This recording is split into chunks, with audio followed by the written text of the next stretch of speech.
সবাইকে শুভেচ্ছা। সুপ্রিয় দর্শক শ্রোতা, এই মুহূর্তে যারা দেশে এবং দেশের বাইরে আমাদের সাথে সংযুক্ত আছেন তাদেরকে ভয়েস মেরিনার লাইভ স্টুডিও থেকে শুভেচ্ছা জানাচ্ছি। আপনারা নিশ্চয়ই জানেন ভয়েস মেরিনা অনলাইন টেলিভিশন আমরা সবসময় চাই কক্সবাজারের পর্যটন শিল্প বিকাশ করা এবং কক্সবাজারের উন্নয়নকে দেশে এবং দেশের বাইরে সম্প্রসারিত করা। আজকে আমাদের স্টুডিওতে অতিথি যে আসছেন কক্সবাজার উত্তরদিয়া এবং মহেশখালী উপজেলার নবনিযুক্ত মাননীয় সাংসদ আশিকুল্লাহ রফিক মহোদয়, এবং আমাদের সাথে আছেন বেসামরিক বিমান পরিবহন এবং পর্যটন বিষয় মন্ত্রণালয়ের সচিব জনাব খুরশেদ আলম চৌধুরী। আমি আপনাদেরকে স্বাগত জানাচ্ছি ভয়েস মেরিনার স্টুডিওতে। আমি প্রথমেই আমাদের সম্মানিত অতিথি সচিব মহোদয়কে বলবো যে আপনি তো দীর্ঘদিন যাবৎ পর্যটন মন্ত্রণালয়ে আছেন, এর আগেও আপনি ম্যান পাওয়ার মিনিস্ট্রি ছিলেন। আপনার কর্মদক্ষতা দেশ এবং দেশের বাইরে অত্যন্ত প্রশংসনীয়। তো এই কক্সবাজার পর্যটন নিয়ে, তবে আপনি তো নিশ্চয়ই শুধু কক্সবাজারের সচিব না, সারা বাংলাদেশের সচিব। পর্যটন কথা যখন আসে তখন কক্সবাজারের কথাটা স্বাভাবিকভাবে চলে আসে, যেহেতু পৃথিবীর সবচেয়ে দীর্ঘ আনব্রোকেন সেন্ডি বিচ আমাদের আছে। সুতরাং এই কক্সবাজারকে নিয়ে আপনি কি ভাবছেন? এবং আমরা জানি যে সরকার ইতিমধ্যে একটা যুগান্তকারী একটা পর্যটন নীতিমালা করেছে 2010, যার মাধ্যমে আমরা দেখি যে এই যে বহুমাত্রিক পর্যটন শিল্প বিকাশে সরকারের যে অসাধারণ একটা নীতিমালা, এর বাস্তব প্রয়োগ কি আসলে যথাযথ হচ্ছে কিনা, অথবা না হয়ে থাকলে আপনাদের কর্ম পরিকল্পনাটা কি হতে পারে কক্সবাজারের জন্য? ধন্যবাদ আপনাকে। আমি ব্যক্তিগতভাবে মিনিস্ট্রিতে আমার একটা পছন্দের মিনিস্ট্রি ছিল, আমার নিজের জেলা। এবং বাংলাদেশে যদি আপনি বলেন, শুধু বাংলাদেশে নয়, এশিয়া এবং পৃথিবীর মধ্যে কক্সবাজার একটা পর্যটনের ক্ষেত্রে মাইলস্টোন।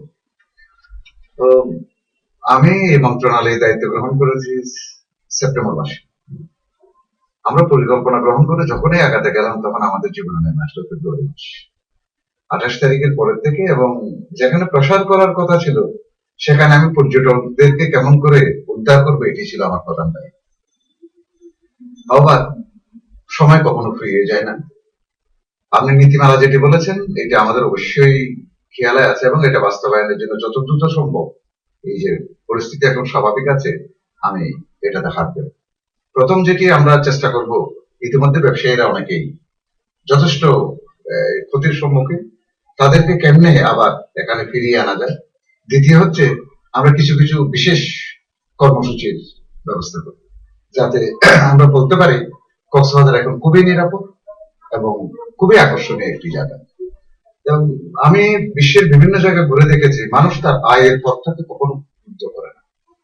আমি সবার কাছে বিনীতভাবে অনুরোধ করব, আমার বক্তব্যটা অবশ্যই রাজনৈতিক নয়, যেহেতু আমাদের প্রধান জীবিকা হচ্ছে পর্যটন। আমি বলবো যে পর্যটককে বিশেষ করে সন্তানের মতো স্নেহ দিবে। তারা আপনার অতিথি, তারা আমাদের লক্ষ্মী, যেটা বলি। এটা আমাদের জন্য খুবই সহায়ক হবে। আমাদের জীবন জীবিকার উপরে প্রায় 90% এবং আপনি দেখবেন যে পার্মানেন্ট যে সমস্ত জায়গায় আমরা চাকরি করি, এই ট্যুরিজমটাকে যদি আপনি কোনোভাবে শক্তিশালী করতে পারেন, এটি সামর্থ্য রাখে একজন মানুষের আয়কে 3 গুণ 4 গুণ করা। তো আমরা কক্সবাজারে আপনি দেখবেন যে ফুল টাইম ট্যুরিজম এখানে হয় না। আপনি সকালবেলা সিবিসি গেলেন, সন্ধ্যার সময় গেলেন, এর বাইরে কিন্তু আপনি কিছু করতে পারছেন। আমরা সেক্ষেত্রে সাংস্কৃতিক মন্ত্রণালয়ের সহযোগিতা চেয়েছি। আমাদের এখানে একটা কালচারাল একাডেমি আছে, এই যে অবসর সময়ে খর সূর্য তাপে যাতে মানুষজন সাংস্কৃতিক অনুষ্ঠানটা দেখতে পারে। আর একটা পরিকল্পনা আছে আমাদের, আমরা এখানে একটা সিনেপ্লেক্স করবো, যার যার পছন্দ মতো ছোট ছোট স্টুডিও, ছোট ছোট সিনেমা হল, যেখানে আমরা ক্রিয়েটিভ এবং মানুষের জন্য। সচিব মহোদয়, আমি যদি এইখানে যে আপনাকে একটা প্রশ্ন করি, আপনি যে বিভিন্ন ধরনের স্টুডিওর কথা বলছেন, তার বাইরেও যে আপনি সন্ধ্যাকালীন যে অবকাশ যাপনের যেটা যে বলছেন, after sunset there is no amusement. তো কিন্তু আমাদের তো সেই সুযোগ তো রয়েছে, আমাদের যে ওন রিসোর্স যেটা আছে। আমরা যদি লক্ষ্য করি যে বাইরে যেসব নাইট রিভার ক্রুজিং, যেটাকে আমরা বহুমাত্রিক পর্যটনের একটা অঙ্গ হচ্ছে আপনার রিভার ট্যুরিজম, আমাদের অফুরন্ত সম্ভাবনা রয়েছে। যেমন বাকখালী, মনে করেন Bakkhali after sunset we can cruise over there. ওইখানে আমরা কিন্তু মহেশখালী চ্যানেল কুতুবদিয়া এই যে এইসব জিনিসটা আমরা কেন কাজে লাগবে, আমাদের ওন রিসোর্স আছে, এগুলো কিন্তু খুব একটা কস্ট এফেক্টিভ না। সুতরাং আপনি যদি উদ্যোগ নেন, যদি আমাদের আফটার সানসেট যদি we can arrange for a river cruise, ওইখানে একটা অ্যামিউজমেন্ট থাকবে, ছোট ছোট বোট নিয়ে রিভার ক্রুজিং করবে, আমার কুতুবদিয়া চ্যানেলকে এক্সপ্লোর করা যাবে, মহেশখালী চ্যানেলকে এক্সপ্লোর করা, so that we can explore our river tourism as well. সেই ক্ষেত্রে আমরা কোনো কর্মপরিকল্পনা আছে কিনা? কিছুদিন আগে আমি টার্কিতে ছিলাম, ইস্তাম্বুলে। আমি অলমোস্ট সারা রাত ঘুমাইনি। আমার দেখার ইচ্ছা পর্যটন সচিব। নিঃসন্দেহে তো টার্কিতে একটা মুসলমানদের একটা দেশ, তাই না? অন্যতম। আমি দেখি বসফরাস প্রণালীতে আপনার সারা রাত জাহাজ চলেছে। আপনি কি আমাকে এলাও করবেন এই যে বাক্কালী নদীতে সারা রাত নিরাপদভাবে জাহাজ চালাতে, মহেশখালী চ্যানেলে জাহাজ চালাতে? এটি তো আপনাকে দিতে হবে জনগণকে। একটু আগে আপনি যে বললেন যে নিরাপদ, সেক্ষেত্রে আমার একটা প্রশ্ন আছে। পর্যটক পর্যটক বিশেষ করে আমরা দোজ ওয়ার হলিডে মেকার্স, আমাদের টার্গেট হলো ওদেরকে অ্যাট্রাক্ট করা। সেখানে কিন্তু বেশি দরকার আমার কিন্তু security and communication. This is the prior criteria for to explore the tourism sector. ওই ক্ষেত্রে আমাদের আমরা লোকাল যারা আছি আমাদের সোশ্যাল সিকিউরিটিটাকে এনশিওর করতে হবে। উনি যেটা বোঝাচ্ছে আপনি অ্যালাউ করবেন কিনা সেটা আমরা লোকালি পুলিশ দিয়ে আপনি কতক্ষণ সিকিউরিটি মেইনটেইন করবেন। যেমন কক্সবাজারে এক সময় কিন্তু বাংলাদেশের অন্যান্য জায়গার চেয়ে সোশ্যাল সিকিউরিটি অনেক ডেভেলপ এবং মানুষ অনেক বেশি বাইরের অতিথিদেরকে অতিথি পরায়ণ। আমরা এটা আমরা কিন্তু বাই জেনারেশন শিখে এসেছি। তো সিকিউরিটিও যদি আমরা সোশ্যালি যদি আমরা ঠিক করতে পারি, যে আমরা মানুষকে মোটিভেট করতে পারি, বিশেষ করে যেহেতু আপনি চ্যানেলগুলি ওখানে কিছুটা গ্রামের সাথে সেখানে আসছি যে জনাব আশিকুল্লাহ রফিক, আপনি যেটা বলেছেন সেক্ষেত্রে যদি আমরা ধরে নিই আমাদের যেসব হলিডে মেকার্স এর কথা বলছি আমি একটু আগে বললাম যে আমার সিকিউরিটি এবং কমিউনিকেশন ফার্স্ট প্রায়োরিটি দেওয়া উচিত। এখানে দেখা যায় যারা ওরা কিন্তু ইকোনমি স্টে করে, ওরা লং টার্ম, ওরা এক সপ্তাহ যতদিন পর্যন্ত আমরা পর্যটককে ধরে রাখতে পারবো ততদিন কিন্তু আমাদের লাভ। ঠিক আছে, সেই ক্ষেত্রে যদি আমরা, এবং অনেকেই বলে যে অনেক ফরেনাররা আসে বলে we are not coming here to enjoy in the 5 star hotel, সেই ক্ষেত্রে আমরা we can go for the hiking and আমরা টেন্ট করে থাকতে চাই, আমরা রাস্তায় থাকতে চাই, সেই ক্ষেত্রে কতটুকু নিরাপত্তা দিতে পারে প্রশাসন? না, প্রশাসনের চাইতেও আমি যেটা মনে করি প্রশাসনের নিরাপত্তাটা আপনি প্রশাসন দিয়ে পুরো দেশের নিরাপত্তা নিশ্চিত করতে পারবেন না। আমরা মানুষ যারা আমরা কক্সবাজারে বসবাস করি, আমরা যারা স্থায়ী হিসেবে দাবি করি, আমাদের সাথে তাদের নিরাপত্তা দেওয়া উচিত। কারণ আমরা তাদের নিরাপত্তা দেব, বিনিময়ে আমরা তাদের থেকে আয় করব। কারণ বিজনেসটা বাইরের কেউ করবে না। এখানে ট্যুরিজম ম্যাক্সিমাম আমাদের লোকাল লোকজনই আমরা বিজনেসের সাথে ইনভলভ। বাইরের ইনভলভমেন্ট আছে 10 to 15%, এবং আমাদের সাধারণ মানুষ এটার সাথে ইনভলভ। আমার রিক্সাওয়ালা থেকে শুরু করে একটা ডিম বিক্রেতা, একটা তরকারি, সবাই আমরা এটার বেনিফিটটা পাবো। আমরা এই মেসেজটা যদি পৌঁছাতে পারি, তাহলে আপনি যেটা বলছেন যে আমাদের এই যে আর 5 স্টার হোটেলের বাইরে যে টেন্ট টাঙিয়ে বিচে থাকা বা ইকো ট্যুরিজমকে ডেভেলপ করা, এগুলো অটোমেটিকলি মানুষকে আমরা মোটিভেট করতে পারলে মানুষ আমাদের। সেক্ষেত্রে কি আপনি কি কনফিডেন্টলি বলতে পারবেন যে আমাদের এত অঞ্চলে কি সেই ওয়েলকাম এনভায়রনমেন্ট কি রয়েছে? কারণ ইজ ব্যাংকক, সিঙ্গাপুর, এটা from the very inception to the airport they can enjoy a welcome environment. সেই এনভায়রনমেন্টকে আমাদের এখানে, আপনি যদি এয়ারপোর্টে আসেন, আমি তো দেখি না ওখানে কোনো রিফ্লেক্ট, কোনো বা কক্সবাজারের সিটি ম্যাপ, কোনো ট্যুর গাইড নাই, অথবা আপনি যদি bus counter, nothing is over there. সুতরাং সেই ক্ষেত্রে এই জিনিসটা আমার মনে হয় প্রথমে একটা ওয়েলকাম এনভায়রনমেন্ট ক্রিয়েট করা উচিত।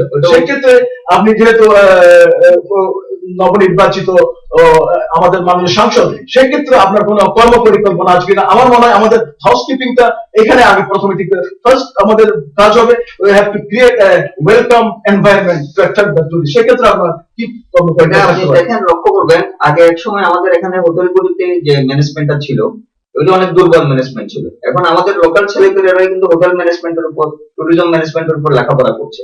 এটা আমাদের জন্য বিশাল অ্যাচিভমেন্ট। তারা যখন এই জিনিসটা করবে, অটোমেটিক তারা এটা বাস্তব জীবনে এটা প্রতিফলন ঘটানোর জন্য তারা চেষ্টা করবে। তারা নিজেরাই বিভিন্ন প্রতিষ্ঠান গড়ে তুলবে। এখানে জনপ্রতিনিধি হিসেবে যেমন আমাদের দায়িত্ব রয়েছে, মিডিয়ার পক্ষ থেকে আপনারা ইলেকট্রনিক্স মিডিয়া এবং প্রিন্ট মিডিয়া, ওনাদেরও বিশাল ভূমিকা রয়েছে কক্সবাজার সম্পর্কে এবং ট্যুরিজম সম্পর্কে পজিটিভ নিউজগুলি করেন।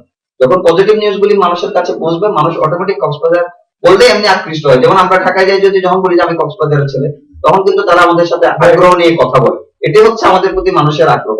এটাকে যদি আমরা ধরে রাখতে পারি, তাহলে দেখবেন যে এখানে গ্রাজুয়ালি এটা ডেভেলপ। আমরা যেটা আপনি বলছেন ব্যাংকক বা থাইল্যান্ড বা পাতায়া বিচের মতো আমরা করতে পারবো না। আমি বলছিলাম যে সামাজিক এবং ধর্মীয় বিষয়টাকে আমাদের from the very inception, entry point গুলো যদি আমরা যদি একটা এন্টারপ্রেনার আমাদের আরো বেশি কনসাস হতে হবে এবং আরো বেশি আমাদের সচেতন হতে হবে। environment create করতে হবে। এবং আমাদের বিশেষ দেশের করে এগুলি কি রয়েছে এগুলি প্রত্যেক জায়গায় সুবিনিয়ার আকারে ম্যাগাজিন আকারে এগুলি থাকতে হবে। থাকা উচিত। এয়ারক্রাফট গুলিতে আমরা দিতে পারি, বাস গুলিতে আমরা দিতে পারি যে কক্সবাজারে কোথায় গেলে কি হবে। Exactly.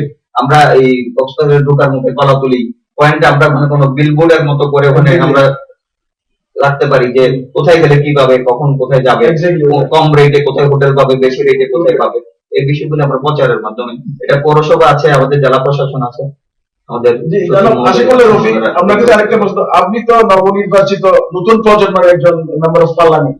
আপনার মহেশখালী এবং কুতুবদিয়া আমরা যদি বহুমাত্রিক পর্যটন শিল্পের যেসব আপনার যেসব অনুঘটক সে কিন্তু আপনার এখানে আছে। আপনার এখানে যদি আপনি এক্সপোর্ট করতে চান, ওখানে যে রিলিজিয়াস ট্যুরিজম কিন্তু আমাদের এখানে আছে। সেক্ষেত্রে মহেশখালীতে যদি আদিনাথ মন্দির হয়ে থাকে, কুতুবদিয়াতে আসে মালিক শাহ মন্দির, এই জিনিসটা কিন্তু আমরা এখন এক্সপোর্ট করি না। কক্সবাজার যে মাল্টি ডাইমেনশনাল ট্যুরিজমের যে একটা অসাধারণ একটা সম্ভাবনা, সেই ক্ষেত্রে আমাদের যদি আমরা যদি কেস অফ ভিলেজেস ট্যুরিজম যদি আমরা এক্সপ্লোর করতে পারি, আপনার এখানে মালিকশার মাজার আছে, আদিনাথের মন্দির আছে, ম্যানগ্রোভ ফরেস্ট আছে, আপনার বিটেল লিফ আছে, এইগুলো যদি আমরা যদি দেখেন বাইরে যদি যাই, আমরা প্রত্যেকটা জাপানে বলে যে প্রিফেকচার, ওইখানে কিন্তু আমার এখানে 8টা উপজেলার মধ্যে কিন্তু 8 ধরনের আমাদের ন্যাচারাল রিসোর্স আছে। আমরা যদি প্রত্যেকটা উপজেলা যদি একটা করে ডিসপ্লে সেন্টার করতে পারি, আমার টুরিস্ট গাইড বলে how betel leaf is producing, how আপনার সল্ট ইজ প্রডিউসিং, ওইখানে যদি আমরা ওদেরকে একটা গাইডলাইন দিতে পারি, দেখেন এনজয় করতে হবে। একটা সারাদিন থাকতে পারে, যতদিন থাকবে ততদিন কিন্তু আমাদের লাভ। সেক্ষেত্রে আমরা কোনো কর্ম পরিকল্পনা আছে কিনা? অবশ্যই আমাদের কর্ম পরিকল্পনা রয়েছে। আমি এক্ষেত্রে আপনাকে একটা ছোট উদাহরণ দিতে চাই। ওটা হচ্ছে যে আমরা বলি যে কক্সবাজার আমাদের লংগেস্ট আনব্রোকেন বিচ, বাট এই বিচ ছাড়াও আমাদের কিন্তু আরো অনেক Exactly, বিচ অনেক রয়েছে, সম্ভাবনা আছে। যেমন সেন্ট মার্টিন। সেন্ট মার্টিনে যখন নাট্যকার হুমায়ুন আহমেদ সাহেব প্রথম ওখানে উনি রিসুট করে তুললেন বা কুটির করলেন, ওনাকে কিন্তু ওখানে ইনসাল্ট করা হয়েছিল, লোকাল পিপল ওনাকে অ্যাকসেপ্ট করেনি। কিন্তু এক পর্যায়ে এখন দেখেন, এখন হুমায়ুন আহমেদকে ফলো করে ওখানে সেন্ট মার্টিনে আমাদের বাইরের ইনভেস্টমেন্ট যেমনি গিয়েছে, লোকাল লোকজন উপকৃত হচ্ছে এবং লোকাল লোকজন এখন টুরিস্টের জন্য অপেক্ষা করে বসে থাকে এবং তারা তাদের নিরাপত্তা দিচ্ছে। রাত্রে সারা দ্বীপে মানুষ ঘুরে বেড়াচ্ছে, গল্প করছে, বই পড়ছে, জ্যোৎস্না রাত দেখছে, বিচে যাচ্ছে। ওখানে কিন্তু লোকাল সিকিউরিটিটা, ওখানে কিন্তু পুলিশ দিয়ে আমরা সিকিউরিটি দিচ্ছি না, লোকালি এটা সিকিউরিটি ক্রিয়েট হয়ে গেছে। ঠিক এমনি ভাবে আমরা মহেশখালীতে আমাদের সোনাদিয়া দ্বীপ, এটাও কিন্তু সেন্ট মার্টিনের মতো একটা ছোট দ্বীপ, এখানে রিসোর্ট গড়ে তোলা যায়।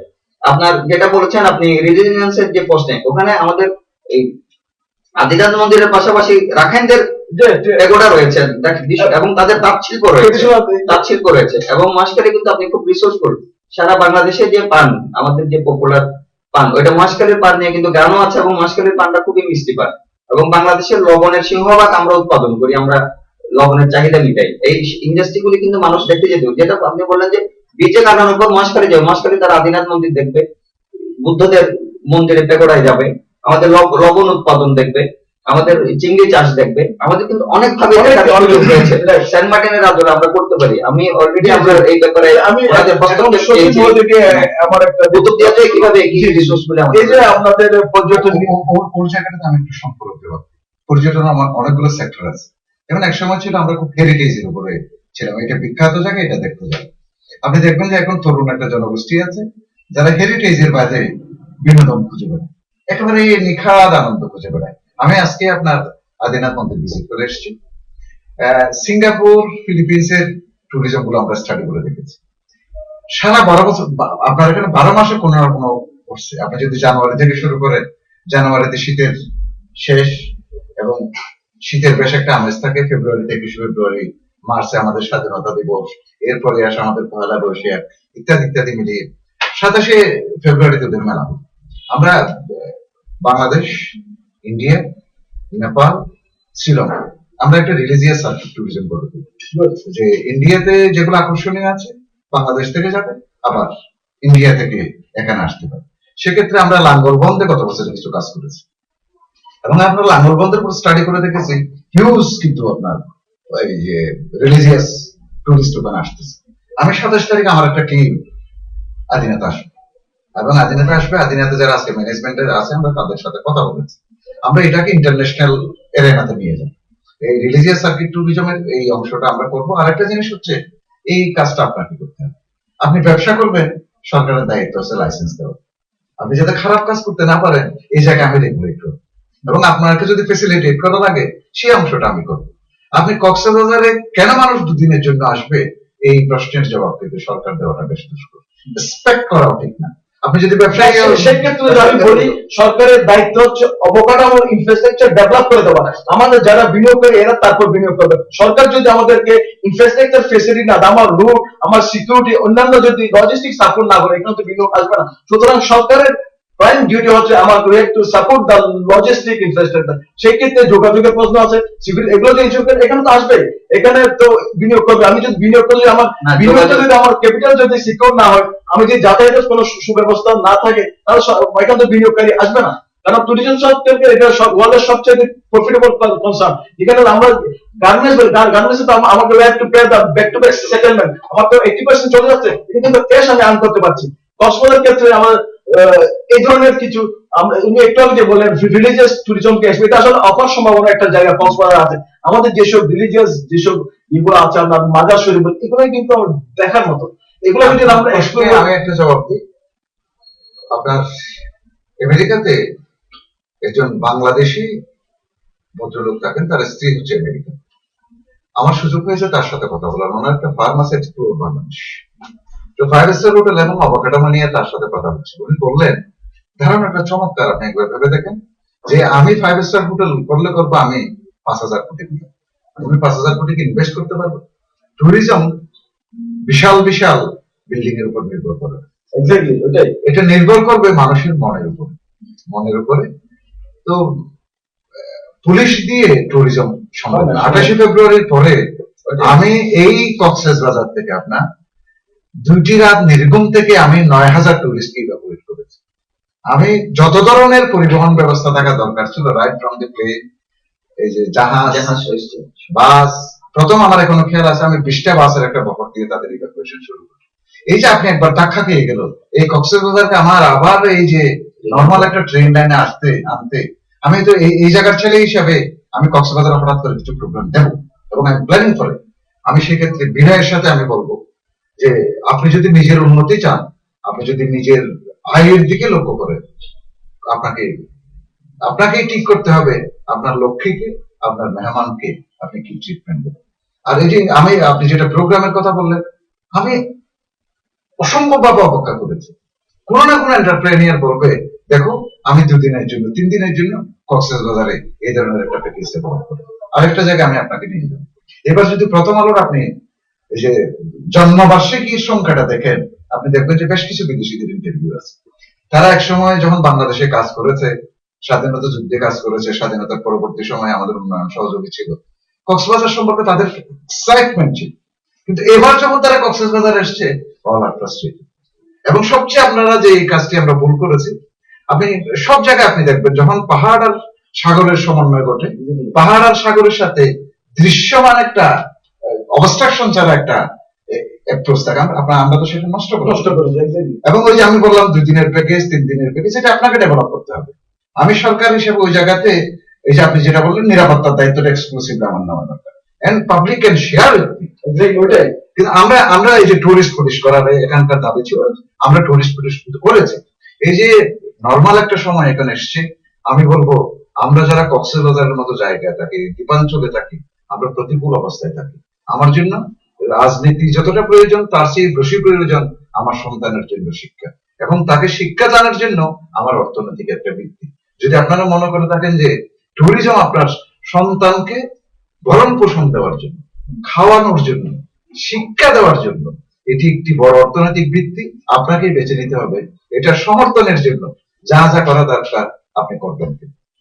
সেক্ষেত্রে আমরা যেহেতু কমিউনিকেশনের যে কথাটা আপনি বলেছিলেন, অলরেডি কিন্তু বর্তমান সরকার এটা সিদ্ধান্ত নিয়েছে রেল লাইন এখানে সম্প্রসারণ হবে, কারণ এয়ারক্রাফটে সবার পক্ষে এটা সম্ভব হয় না। আর ফরেন টুরিস্টদেরকে আকৃষ্ট করার জন্য এখানে ইন্টারন্যাশনাল এয়ারপোর্ট আপনারা ইতিমধ্যে সম্প্রসারণের জন্য এটা সবকিছু চূড়ান্ত পর্যায়ে রয়েছে। রেল লাইনের ক্ষেত্রে আমাদের একটা অবজারভেশন হচ্ছে, আপনার আমাদের তো 2000 পর্যন্ত রেল লাইন কিন্তু আছে, যেহেতু আমাদের তো চিন্তা করতে সরকারের অর্থনৈতিক সীমাবদ্ধতার কথা আমাদেরকে মাথায় রাখতে হবে। সেক্ষেত্রে যদি আপ টু যদি আমরা 2000 পর্যন্ত যদি 2 লাইনের বা এই ধরনের করা যায়। 2000 কিন্তু শর্ট ডিস্টেন্স, যে ট্রাফিকিং যেটা ট্রাফিক কনজেশন যেটা হয় এটা কিন্তু ঢাকার জন্য। সেক্ষেত্রে আজকে আপনি একটা সাংসদ আছেন, সচিব মহোদয় আছেন, যদি আপ টু অন্তত আমরা 2000 পর্যন্ত টু লাইনে যদি একটা ভালো ট্রেন যদি সার্ভিস দেওয়া যায়, এখান থেকে কিন্তু big people can come by bus easily, এখানে কোনো ট্রাফিক নয়, সেটাও একটু আমাদের মনে হয় ওটাও ভাবা যায়। বিবেচনায় রাখা যায়। আরেকটা জিনিস, আমাদের বেসামরিক বিমানের কথা যেগুলো আসছে, সচিব মধ্যে আছে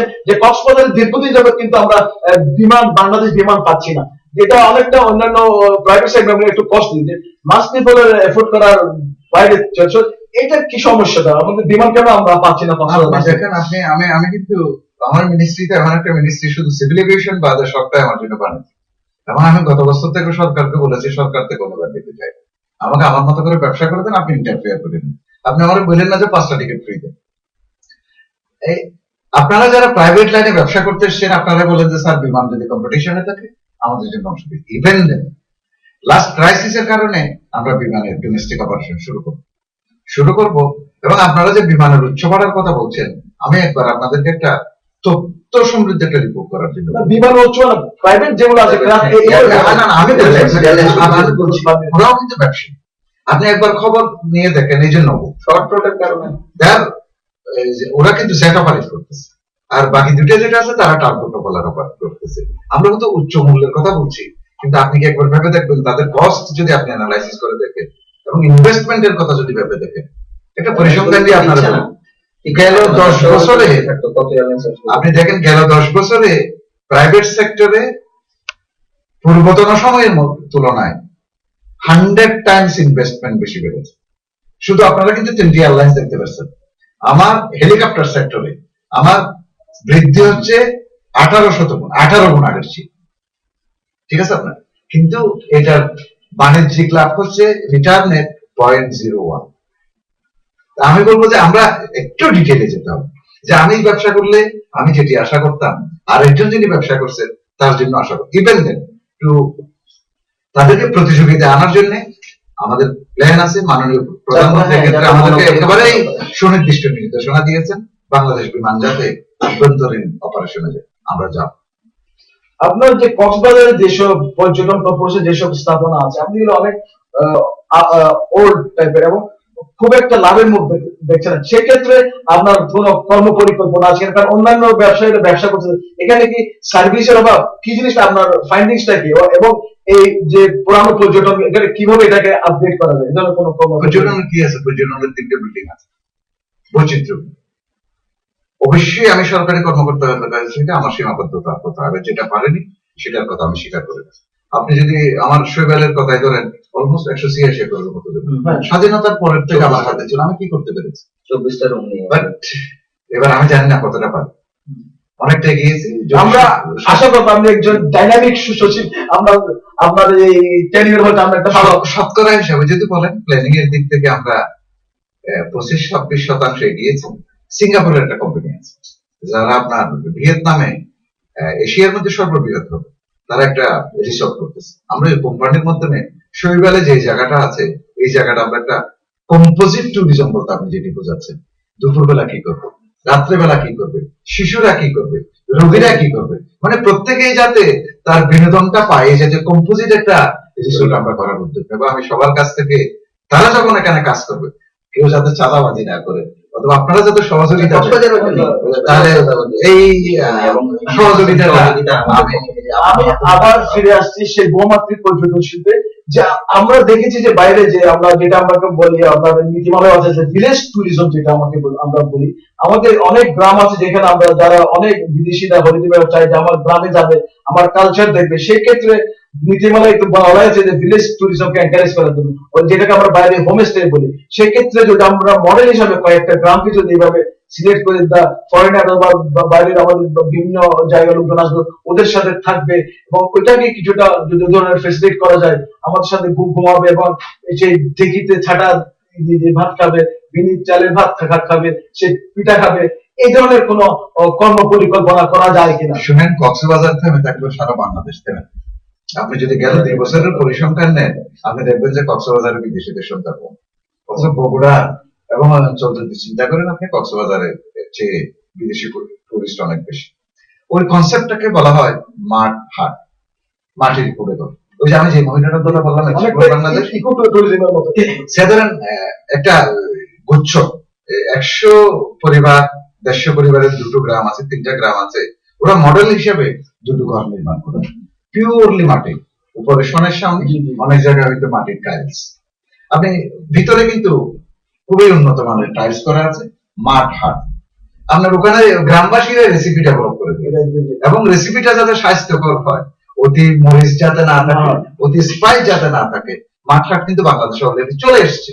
এখন আমরা সরকার বলবো কেন? কনসেপ্ট যখন আসবে একটা ব্যবসা, এই যে আপনি এখানে স্টুডিও করেছেন, কেউ কি সরকারকে আপনাকে একটা স্টুডিও করতে বলেছে? আপনার মেধা, আপনার ইনোভেশন বলেছে যে কক্সবাজারে এরকম একটা জিনিস নেই, এটা আমি করতে পারি, এটা আমি করতে পারি। এই যে মাঠ হাটের কনসেপ্ট আমি বললাম, it is already been loss. আরেকটা জিনিস বাংলাদেশে হতে পারে নদীমাতৃক এবং অসাধারণ একটি রাত্রি হচ্ছে জ্যোৎস্না। এই যে আমরা মৌলিক নাইট আমরা যেটা বলি, আমরা আবার যখন এক্সপ্লোর বাংলাদেশ ইউরোপিয়ানদের সাথে হ্যান্ডেল করলাম, তারা বললো তোমার 5 স্টার হোটেলে আমার দম্পতি যাবে না, তুমি আমাকে মুঘল আমলের বজরা সাজিয়ে দাও, আমি তোমাকে বলছি আমার তোমার বজরা স্টে করার জন্য আমি পার নাইট তোমাকে ভাড়া দেবো 1 থেকে 1,500 ডলার। আমাকে কনসেপচুয়ালি চিন্তা করতে হবে which is befitting for Bangladesh. আমি কেন বাংলাদেশে আসবে? কারণ বাংলাদেশে সেটা সিঙ্গাপুর অনেক বেশি নিরাপত্তা দিতে পারে। তাহলে why they will come to Bangladesh? Yes, এখানে একটা বড় সাংঘাতিক একটা শব্দ ব্যবহার। সচিব, এখানে আরেকটা প্রশ্ন আছে যে সিঙ্গাপুর ব্যাংকক কিন্তু already situated for the holiday maker. এটা কিন্তু চাই যে যেমন আমরা সাইবেরিয়ান ডাক যেমন এক জায়গায় হয় সিচুয়েশনের আরেক জায়গায় চলে, এখানে এই সুযোগটা কিন্তু আমরা নিতে পারি না। সেক্ষেত্রে আমরা পর্যটন মন্ত্রণালয়ের কোনো ক্যাম্পেইনের কোনো সুযোগ আছে কিনা? একটা উদাহরণ দিয়ে বলি, ফিলিপিন্সে একটা সেবুলতে একটা কনফারেন্স ছিল, আমার সাথে বার্কিনা ফাসো ছিল, ওরা আমার সাথে বীর যেহেতু একটা সিরিয়াল ছিল, বার্কিনা ফাসো আমার পাশে বসা। তো আমি একটা কমিটিতে ছিলাম, আমি বার্কিনা ফাসোকে জিজ্ঞেস করলাম যে তোমার কি আছে? বার্কিনা ফাসো কিন্তু খুব বৈচিত্র্য নেই। বার্কিনা ফাসোর একজন ভদ্র মহিলা বলে উঠলেন, আই হ্যাভ দি কালচার। যেটি আমাদের মাননীয় সাংসদ বলেছেন, কালচারের চেয়ে বড় কিছু আপনি কোনোভাবেই কোনো দেশে হতে পারে না। আমরা একটা কোয়েশ্চেনিয়ার স্বাধীনতা নিলাম তো কালচার, আমরা যত কোয়েশ্চেনিয়ার আপনার বিদেশিদের কাছে বিতরণ করেছি, আমরা একটা মন্তব্যের কলম রাখি যে বাংলাদেশে আপনার সবচেয়ে কি ভালো লেগেছে, 100% রিপ্লাই হচ্ছে মানুষ। সুতরাং এই যে মানুষ, আমি আবারও বলবো যে এই মানুষের শক্তি বৃদ্ধি পাক এবং মানুষের হাসিটাই আপনারা খুব বেশি সেলেবল আমরা করতে পারি, এটা আমাদের ব্র্যান্ড হতে পারে একটা। এবং আপনি একটু যেটা বললেন যে একটা ক্যালেন্ডার, এটা আসলে অত্যন্ত মূল্যবান কথা। যে আমাদের যে ইউএস টুগেদার যেসব ফেস্টিভ্যাল আমাদের, বিশেষ করে আমাদের বলি খেলা হয়, রথের মেলা হয়, তার নৌকা ফাইট হয়, এইগুলোকে যদি অন্তত আপনাদের মন্ত্রণালয়ের মাধ্যমে একটা ক্যালেন্ডার ইভেন্ট করা যায় প্রত্যেকটা জেলা পর্যায়ে, তোমার কোন দিন কোনটা হবে, so that we can circulate this, আমরা বাইরে এই ধরনের যদি উদ্যোগ নেওয়া যায়, আমার মনে হয় একেবারে নেই। যেমন আপনি যদি আমাদের পর্যটন স্থাপনার কথা বলেন, আমরা একটা সিটি ডেভেলপ করেছি। এই যে আমাদের পর্যটনের যত স্থাপনা আছে, আপনি যদি ওই স্থাপনাটার বাটন চাপেন, আপনি ওটার ভাড়া কত, লোকেশন কি, সুযোগ সুবিধা কি, আপনি এটা দেখতে পারবেন। ইতিমধ্যে আমরা লন্ডনে এটাকে দেখিয়েছি, নদীমাতৃক বাংলাদেশ। আমাদের মাননীয় সাংসদ মনিউদ্দিন খান বাদল ওটাতে ছিলেন, ওটা যথেষ্ট সমাদৃত হয়েছে ওখানে। আর একটা আমরা দেখিয়েছি জাগরেবে, চেকস্লোভাকিয়ার জাগরেবে, বিউটিফুল বাংলাদেশ। এইটা আর দুটো প্রোডাক্ট আমাদের এখন নির্মাণাধীন আছে, একটা যেটি আপনাকে বললাম যে ধর্মীয় রিলিজিয়াস সার্কিট ট্যুরিজম, আর একটা হচ্ছে আমরা এখন প্ল্যানিং স্টেজ, T20 কে সামনে রেখে আমরা বেশ কিছু প্রোডাক্ট ডেভেলপ করবো যাতে বহুল প্রচারে বাংলাদেশ অংশগ্রহণ করতে পারে। আর সেকেন্ড ইভেন্ট থাকবে যে আমরা সারা বছর ব্যাপী করবো, এই জানুয়ারি থেকে শুরু করবো, ডিসেম্বর পর্যন্ত আমরা কন্টিনিউ করবো বাংলাদেশে কোন সময় কি কি জিনিসটা ঘটে, যাতে একটা মানুষ সহজেই বুঝতেছে যে আমি ফেব্রুয়ারির 10 তারিখে বাংলাদেশে এসেছি, আমি 5 দিন থাকবো। অতএব পর্যটনের ইভেন্ট ক্যালেন্ডারটা দেখে উনি যাতে বুঝতে পারেন যে 5 দিনের মধ্যে বাংলাদেশে আকর্ষণীয় আমার জন্য কি কি আছে।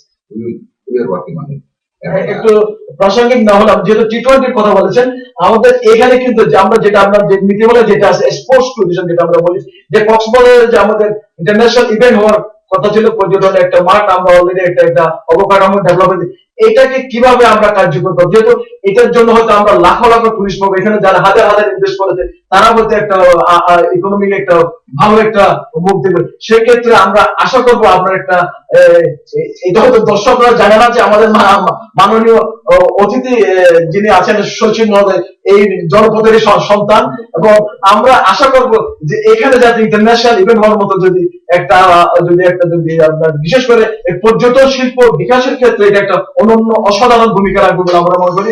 বিশেষ করে সরকার নীতিমালা করেছে যে 2010-এর মধ্যে কিন্তু স্পষ্ট উল্লেখ আছে যে এখানে কিন্তু একটা স্পোর্টস ট্যুরিজমকে এক্সপ্লোর করার জন্য। পাশাপাশি আরেকটা জিনিস আমরা লক্ষ্য করেছি যে নীতিমালা অনুযায়ী যে আমাদের পর্যটন সেল হওয়ার কথা জেলা পর্যায়ে, এই জিনিসটা কিন্তু আমরা দেখছি না। সুতরাং আমার মনে হয় বিচ ম্যানেজমেন্ট কমিটি আছে, এর চাইতে ভেরি ইম্পর্টেন্ট হচ্ছে বিচ ম্যানেজমেন্ট একটা কনফাইন একটা জায়গার জন্য ওরা কাজ করে। এর চাইতে আমার মনে হয় জেলা পর্যায়ে একটা পর্যটন সেল নীতিমালা চিন্তা করে কার্যকর নয়। সুতরাং আমি আশা করবো আপনার উপস্থিতিতে পর্যটন cell those who are thinking about the tourism এই ধরনের কিছু এবং সরকারি বেসরকারি লোক নিয়ে এই জন্য একটু পর্যটন সেলটা যদি আমরা ডেভেলপ করতে পারি, হয়তো আপনাদেরও সুবিধা মন্ত্রণালয় কোনো যদি ইনোভেটিভ আইডিয়া কেউ চায় হয়তো instant you can get it from there. এই ধরনের যদি আমরা এই ধরনের জেলা পর্যায়ে এই ধরনের কিছু নির্দেশনা দিয়ে যান যে গো থ্রু দা নীতিমালা যদি যায়, তাহলে আমার মনে হয় এই জিনিসটা অনেক কার্যকর হবে। খেলার ব্যাপারে আপনি কিছু বলবেন? খেলার ব্যাপারে আমি যেটা আমার কাছে তথ্য আছে, আজকেও একটা খেলা হয়েছে অনূর্ধ্ব-14 প্র্যাকটিস মাঠে, এবং আগামী 29 তারিখে খেলা আছে অনূর্ধ্ব-19 যেটা মূল মাঠ, যে মাঠটা আমরা টি20-র জন্য রেডি করেছিলাম। কৌশলগত কারণে আমাদের মাঠের কাজ শেষ না হওয়ার কারণে আমাদের বিসিবির কর্তৃপক্ষ সিলেটের কথা বলে খেলাগুলিকে আটকানো হয়েছে, যাতে বাংলাদেশের খেলাগুলি পরিপূর্ণভাবে টোটাল মেন্স এবং ওমেন্স এর খেলাগুলি বাংলাদেশে হয়। ইতিমধ্যে ওনাদের সাথে আমাদের কথা হয়েছে, বিসিবির সভাপতি মহোদয় নাজমুল হাসান পাবন এবং বিশেষ করে কক্সবাজারের এটা আজব নাসির সাহেব চিটংয়ের, উনি স্পোর্টস ওরিয়েন্টেড পার্সন এবং ওনার প্রচেষ্টা এই সব কিছু এখানে হয়েছে। তো ওনাদের সাথে কথা হয়েছে, ওনারা কিন্তু সর্বোচ্চ চেষ্টা করছেন, এবং যেহেতু টি20 উইমেন্স এর ব্যাপারটা এখানে ব্রডকাস্টিং এবং টিকিট সেলের ব্যাপার নেই, সেজন্য যে কোনো সময় ওনারা চাইলে কয়েকটি ইভেন্ট এখানে নিয়ে আসতে পারবেন। ওনারা চেষ্টা করছেন মিনিমাম 10টা ইভেন্ট এখানে, কারণ কক্সবাজারের হোটেল থেকে শুরু করে অন্যান্য পর্যটনের কারণে কক্সবাজার হচ্ছে আমাদের অন্যান্য দেশের যে স্পোর্টস ম্যানরা আসবেন তারা কিন্তু কক্সবাজারকে তারা ফেভার করছেন, তারা চাচ্ছেন কক্সবাজারে খেলা হোক। আমাদের অবকাঠামোগত সমস্যা এবং যেটা বলছেন যে রাজনৈতিক পরিস্থিতির কারণে কাজের অনেক ডিফিকাল্টিস এর কারণে আমরা অনেকখানি পিছিয়ে গেছি। যেমন ওয়েস্ট ইন্ডিজ টিম এসেছিল, তাদেরকে আমরা খেলাতে পারিনি রাজনৈতিক পরিস্থিতির কারণে। এখন আমরা স্বাভাবিক অবস্থা বিরাজ করছে এবং সামনে আরো দেশ আরো দ্রুত আরো স্বাভাবিক অবস্থায় ফিরে আসবে। আমরা আশা করছি যে এখানে খেলা হবে আর কি, খেলা, এবং বিসিবি কর্তৃপক্ষ এই ব্যাপারে আমাদেরকে কথা দিয়েছেন। আমরা শেষ প্রান্তে চলে এসেছি। আমার একটা শেষ কোয়েশ্চন হচ্ছে যে কক্সবাজার আপনি জানেন একটু আগে বলেছেন যে পাহাড় এবং সমুদ্রের মিলন, এই যে আমাদের অবিচ্ছিন্ন পাহাড় শ্রেণী সবুজ পাহাড় যেটা ধ্বংস হয়ে গেছে, এইখানে আমরা দেখতে পারি যে এখানে একটা সমন্বয় বা পর্যটন মন্ত্রণালয় এবং ফরেস্ট, কারণ এখানে ম্যাক্সিমাম জায়গা হচ্ছে ফরেস্ট নেই। কারণ আপনাকে যদি ইকোটুরিজমকে ডেভেলপ করতে হয় তাহলে you have to make a good relation with the forest department, এবং সমন্বয়ের মাধ্যমে ডেভেলপ করা দরকার। সেক্ষেত্রে আপনাদের কোনো বিশেষ করে কক্সবাজারের ক্ষেত্রে, কারণ এখানে ম্যাক্সিমাম ফরেস্ট কিন্তু ল্যান্ড কিন্তু ফরেস্ট, সেক্ষেত্রে সমন্বয়ের কোনো পরিকল্পনা আছে কিনা, এটা মাল্টি সেক্টরাল অ্যাপ্রোচে এদের পর্যটন শিল্পকে বিকাশ মাননীয় সংসদ যেটা বলেছে এটা আমি এটা আসলে মাননীয় প্রধানমন্ত্রীর স্বপ্নে কিন্তু এই স্টেডিয়ামটা, কারণ উনি কিন্তু খেলা দেখেন আপনার, এবং যখন বাংলাদেশের খেলা হয় উনি খুব গুরুত্বপূর্ণ ফাইল করার সময় কিন্তু বাংলাদেশের ছেলেদের টেলিভিশনে খেলা দেখেন, এবং খেলা দেখার সময় যখন ওয়েস্ট ইন্ডিজে উনি এই যে ডিপিসি স্টেডিয়াম আছে সমুদ্রের পর, আপনি হয়তো দেখবেন কেন্দ্রিতে আছে শ্রীলঙ্কা, ওনার খুব স্বপ্ন ছিল আমার একটা সমুদ্র আছে, আমার একটা সাগর আছে, এই জিনিসটা আমি দর্শনীয় করে দেবো, এবং উনি যথার্থ একটা প্রজেক্ট কিন্তু বেছে নিয়েছে, যেখানে হয়তো টিকিট বিক্রি হবে না, কিচ্ছু হবে না, কিন্তু আমার সাগরটা তো মাননীয় সাংসদ যেটি বলছেন টি20 আয়োজনের পরে বাংলাদেশে বেশ কিছু ঘটনা ঘটেছে, এর কারণে হয়তো ওনাদের আন্তর্জাতিক যে আপনার কমিটি আছে ক্রিকেট কমিটি, তারা ভেন্যুর ক্ষেত্রে হয়তো কিছু সিদ্ধান্ত নিয়েছে। ইভেন উনি যেটি বলেছেন আমার মনে হয় সরকারের সেটি পরিকল্পনা আছে যে যদি সম্ভব হয় 2-1টা ম্যাচ এখানে করতে পারে। ওনারা কথা দিয়েছেন 10টা ম্যাচ অন্তত ওনারা এখানে 10টা ম্যাচ মানে আমি যেটি বললাম আমাদের স্বপ্ন আছে, আমার স্বপ্নটি হয়তো আজকে বাস্তবায়িত হলো না, কিন্তু এখানে যেখানে একটা অবকাঠামো নির্মিত হয়েছে, কালকে যে আমার এই স্বপ্নের বাস্তবায়ন হবে না এটা কেউ বলতে পারে না। আর আপনি এর মধ্যে বিভিন্ন টিমের এই যে ওয়েস্ট ইন্ডিজ টিম অনূর্ধ্ব-14 ভারতের, আপনি তো গিয়েছিলেন ওই সময়, এই যে ভারতের একটা টিম এসে খেলে গেল এই 19-16 খেলা কিন্তু হচ্ছে। হবে, কিছু একটা হবে। যদি মাঠটা আন্তর্জাতিক খেলার জন্য উপযুক্ত হলে আমরা আন্তর্জাতিক মানের খেলাগুলো এখানে নিয়ে আসতে পারবো, কারণ একটা মাঠ তো একদিনে রেডি হবে না, খেলা হতে হতে মাঠটা রেডি হবে। আপনি চমৎকার একটা প্রশ্ন উত্থাপন করেছেন যে আন্তঃবিভাগীয় একটা সমন্বয়, আন্তঃমন্ত্রণালয় একটা সমন্বয়, এই নীতিমালার কেন আমরা করি? নীতিমালার স্ট্রেংথ হচ্ছে আমি যখন কিছু করতে চাই আমি পরিবেশকে জিজ্ঞাসা করে নিচ্ছি যে আমি এই কাজটা করতে চাচ্ছি, আপনাদের বায়োডাইভার্সিটি এবং পরিবেশগত দিক থেকে এটা অনুমোদন যোগ্য কিনা। ওনারাও যেমন আবার আমার একটা গেজেট নোটিফিকেশন আছে, এই জায়গাকে আমি গেজেট নোটিফিকেশনের আওতাভুক্ত করেছি, ওনারাও কিন্তু জিজ্ঞেস করেন। আর একটা শুভকামনা আপনাদের জন্য রইল শেষে একেবারে, সাবরাঙে আমরা একটা 1200 একর জমি নিয়ে আমাদের একটা প্ল্যানিং আছে। আমি সবার কাছে অনুরোধ করবো সাবরাঙে আমরা যাতে খাস জমিগুলো অন্য ডেভেলপমেন্ট নিয়ে না দিই। এই সাবরাং আপনার জন্য টোটাল একটা সিঙ্গাপুর হতে পারে, টোটাল একটা সিঙ্গাপুর হতে পারে। আমি খুবই আত্মবিশ্বাস নিয়ে বলছি আপনাকে, এক সাবরাং বাংলাদেশের ইকোনমির 1/10 কন্ট্রিবিউট করতে পারবে। আমি বললাম আপনাকে, খুব সন্তুষ্ট বলছি। আপনি এই যে বলছেন হলিডে করার জন্য আসা, আমরা সুইচ অফ করা একটা ট্যুরিজম করি, যেটা আমি নিজে দেখেছি মালদ্বীপসে, ভেরি হাই এন্ড ট্যুরিজম। আপনি দেখবেন যে মালদ্বীপসে হলিউডের অভিনেতা অভিনেত্রীরা আসে, $10-15 পার নাইট। আমি সাবরামের জন্য সেই স্বপ্নটা দেখি। আপনারা ভবিষ্যতে, আমি যদি অসংখ্য ধন্যবাদ, আমরা প্রায় শেষ পর্যায়ে চলে এসেছি। দর্শক শ্রোতা, একটা প্রশ্ন রাখুন, এই যে আমরা বিভিন্ন ভাবে সাবসিডি বিভিন্ন সেক্টরে, গার্মেন্টস শিল্পে, মৎস্য শিল্পে, এই টুরিস্ট শিল্পে যারা কাজ করছে এদের জন্য কোনো সাবসিডি বা গভর্নমেন্ট কোনো প্রণোদনার জন্য আমরা অনুরোধ করেছেন কিনা অর্থ মন্ত্রণালয়ে? আপনি আমাকে যদি বলেন, আমি বলবো যে subsidy makes a man people, specially subsidy makes entrepreneur people. কিন্তু আমি সরকারের কাছ থেকে কখনোই সাবসিডি চাই না। আমি যেটি বললাম, আমি যোগদান করার পরে আমি সরকারি বাজেট যথেষ্ট রিক্রিয়েট করেছি। আমি যেটি বলছি আমার কাজটি আমাকে করতে চাই, কিন্তু আমি বিনয়ের সাথে সবাইকে বলবো এবছর আমার দরকার। ফেব্রুয়ারি পরে আমার শত শত আপনার এই যে কর্মজীবী মানুষ আছে, শত শত ইনভেস্টর আছে, শত শত লোক আছে আপনার যারা ব্যাংক লোন নিয়ে আছে। এই জায়গাতে আমরা আজকেও কথা বলেছি, আমি বলেছি ওনাদেরকে আপনারাও প্রমোট করতে পারেন, একটা আমাদেরকে স্টেক হোল্ডার মিটিং করে আমাদের কাছে একটা প্রতিবেদন দিতে। মাননীয় সংসদ আছেন, তিনি হয়তো বিষয়টা দেখবেন, অন্তত এই বছরের জন্য এই জায়গাটা ব্যবসায়ীরা ব্যাংক